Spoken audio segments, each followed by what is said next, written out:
আমার একটাই প্রশ্ন, আমি একজন সাধারণ মানুষ হিসেবে আমি বলতে চাই যে 96 পার্লামেন্টে যখন সাইদি সাহেব বলেছিলেন যে আমি রাজাকার নই এবং উনি চ্যালেঞ্জ ছুড়ে দিয়েছিলেন, কিন্তু তখন তো আওয়ামী লীগ সরকারি ক্ষমতায় ছিল, অথচ দেখা যাচ্ছে যে তারা এটার কোনো বিচার করে নাই তখন, এবং তারা এটার জন্য প্রোটেস্ট করে নাই এবং তার চ্যালেঞ্জকে গ্রহণ করে নাই। এবং তারপরে যখন 2001 সালে জোট সরকার ক্ষমতায় আসে, তখন তারা আওয়ামী লীগ বুঝতে পারছে যে বিএনপির সাথে জোট করে আওয়ামী লীগ আর কখনো ক্ষমতা আসবে না। এজন্য তারা পাতানো নির্বাচন করে 2009 সালে যখন ক্ষমতা আসে, তখন তারা সাইদি সাহেবের কণ্ঠকে স্তব্ধ করে দেওয়ার জন্য শুধুমাত্র রাজনৈতিক উদ্দেশ্য প্রণোদিত হয়ে আজকের এই বিচার তারা করতেছে। এর জন্য আমি জনসাধারণকে বলতে চাচ্ছি যে আসুন সবাই মিলে সোচ্চার হয়ে এই পাতানো ট্রাইব্যুনালকে বন্ধ করার জন্য সরকারকে আহ্বান জানাচ্ছি এবং জনগণকে আহ্বান জানাচ্ছি যে আপনারা এটার ভিতরে সোচ্চার হন।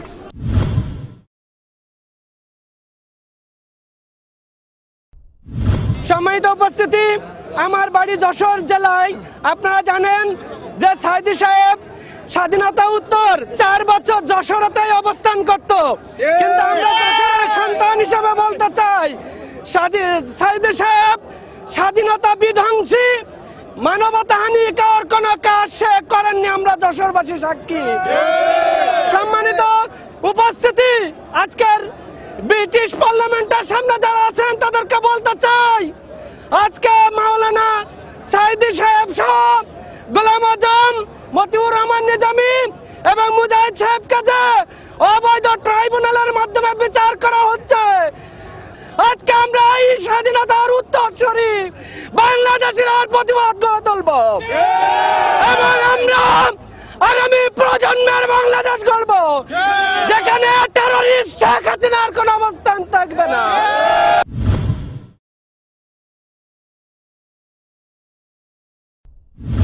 একটা নাটক সাজিয়েছে শেখ হাসিনা। এই নাটক, সেই নাটকে মৌলানা দিলওয়ার হোসেন সাঈদীকে নাটকের মধ্যে তারা সাজা দিতে চায়, নাটক দিয়ে সাজা দিতে চায়।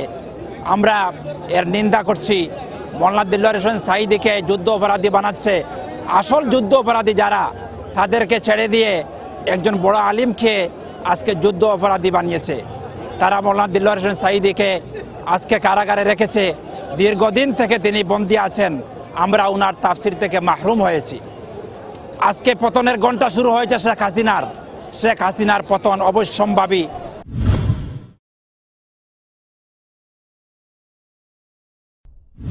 মৌলানা দিলওয়ার হোসেন সাঈদী সাহেব স্বাধীনতা বিরোধী হতেন, তাহলে 2 বার তিনি বিপুল ভোটে তার এলাকায় নির্বাচিত হতেন না।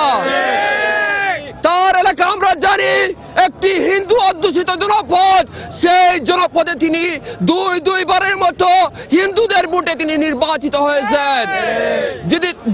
যদি তিনি সাম্প্রদায়িক সম্প্রীতিকে বিনষ্ট করতেন, তাহলে তার এলাকার মানুষ তাকে এভাবে ভালোবাসতো না। আজকে তার সাক্ষীকে চুরি করা হচ্ছে, তার সাক্ষীকে ভয়ভীতি দেখানো হচ্ছে। হিন্দুরা তার জন্য এসে সাক্ষী হতে চাচ্ছে, কিন্তু সেই সমস্ত সাক্ষীদেরকে গ্রহণ করা হচ্ছে না।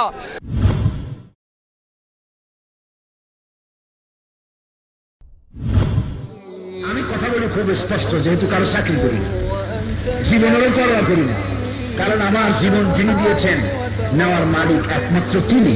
হক কথা সারা জীবন বলেছি, মৃত্যুর শেষ মুহূর্ত পর্যন্ত হক কথা বলেই যাবো ইনশাআল্লাহ। যে দেশের ছাত্রীরা ধর্ষিত হয়, 3 বছরের শিশুকন্যা ধর্ষিত হয়, মানুষ রাস্তা দিয়ে চলতে পারে না, এই কোন স্বাধীনতা? এই স্বাধীনতার মূল্য হবে কখন?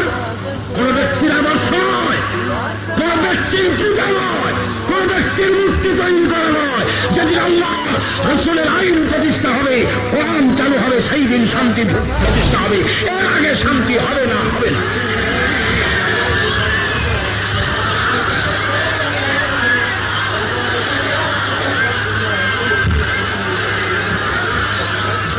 কোরআনের আইন ছাড়া জাতির কোনো রক্ষা নাই।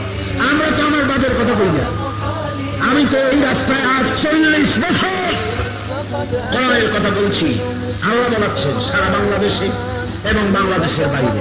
এই 40 বছর ধরে যত কথা বললাম, আমি কি কোনোদিন বলেছি আমার বাপ এই বলে গেছে আপনারা এইটা করবেন?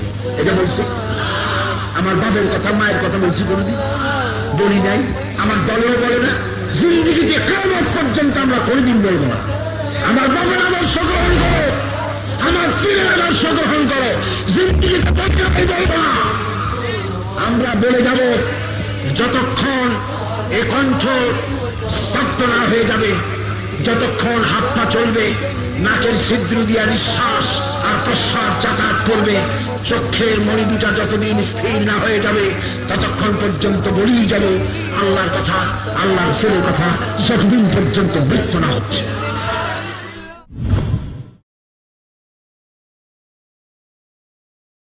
আল্লাহ দিলেন কৃষকেরই গোলা ভরা ধান রে, গোলা ভরা ধান।